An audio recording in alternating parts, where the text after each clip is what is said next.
My name is Cori Martinez from Asha Yoga, and I'd like to answer a question that I get asked quite frequently, which is, if I'm not flexible enough, can I still do yoga? Now, a lot of people mistakenly believe that if they aren't flexible, they can't do yoga. And first of all, a huge benefit of yoga is increased flexibility and mobility, which means that if you aren't flexible, yoga would be especially good for you. Second, there's a lot more to yoga than touching your toes or putting your foot behind your head.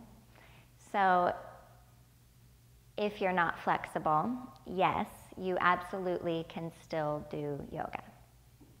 You will get more flexible with time, guaranteed, but there is something I have to admit to you. You may never be as bendy as the person next to you. All bodies are not created equally.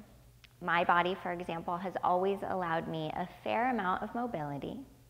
Because of the shape of our bones, there are certain things that some people will always be able to do with their bodies fairly easily, and some people will never be able to do.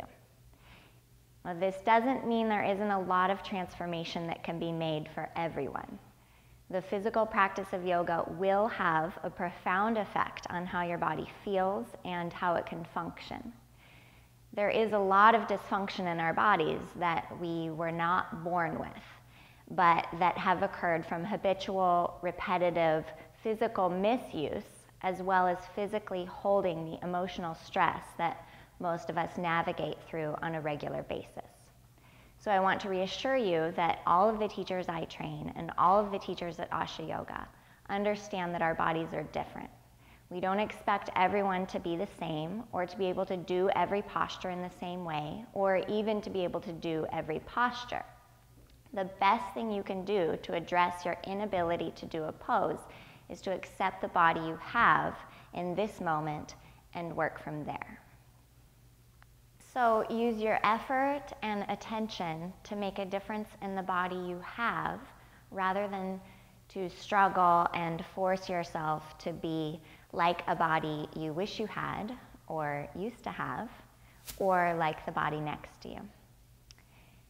Ask the teacher for a modification or alternative posture if something is truly not working for you, meaning if you're just struggling and forcing your way through a pose. You can also look around the room and see what other people are trying. At Asha Yoga, you will frequently notice that the students use props or do alternative postures because they are accepting and honoring the body they have. And finally, there are many different types of yoga classes, and some require very little flexibility. So my answer is yes, you can definitely do yoga if you aren't flexible. So I hope to see you in a class soon.